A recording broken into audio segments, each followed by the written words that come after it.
আমাদেরকে আল্লাহ রাব্বুল আলামিন তার রহমত থেকে নিরাশ হতে বারণ করছেন। যে যত পাপ করেছে জীবনে, যদি একটা বার কেউ যদি আল্লাহ পাককে মন থেকে ডাকে, চোখ দিয়ে ঝরঝর করে পানি পড়ে, আল্লাহ পাককে বলে, সেজদায় গিয়ে পড়ে আল্লাহকে বলে রব্বিক ফিরলি, আল্লাহ আমাকে মাফ করে দাও, তার মনের মধ্যে যদি সততা থাকে, মন থেকে যদি সেই কথাটা বলে থাকে, আল্লাহ পাক শুধু তাকে ক্ষমাই করবেন না, তার সমস্ত গুনাহগুলোকে আল্লাহ নেকি দিয়ে পরিবর্তন করে দিয়েছে।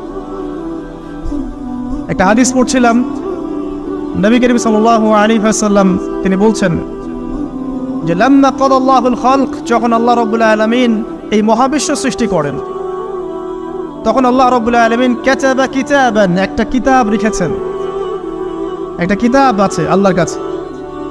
কাতাবা কিতাবান ফাহুয়া ইনদাহু ফাওকাল আরশ, যেই কিতাবটা আল্লাহর নিজের কাছে আছে আরশের উপরে, সেখানে আল্লাহ পাক লিখে রেখেছেন।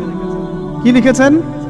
ইন্না রাহমাতি সাবাকাত গদাবি, প্রতিটা ক্ষেত্রেই আমার রহমত, আমার দয়া, আমার করুণা আমার গজবকে পরাজিত করেছে। মানে আল্লাহ রাব্বুল আলামিনের গজব এর উপরে আল্লাহ পাকের রহমত অবস্থান করছে। জীবনের কোনো ক্ষেত্রে হতাশ হওয়ার কোনো সুযোগ নাই। আজকে পারিবারিক ভাঙন বলেন, ব্যক্তি পর্যায়ের আত্মিক ধ্বংসই বলেন, সমাজের বিপর্যয় বলেন, যাই বলেন, পিছনে একটা বড় কারণ আছে। সেটা হলো আল্লাহ থেকে দূরে থাকা মানুষ, আল্লাহ থেকে হতাশ হয়ে যাওয়া। আর এই কাজটা শয়তান করিয়েছে মানুষকে আল্লাহ থেকে দূরে সরানোর জন্য।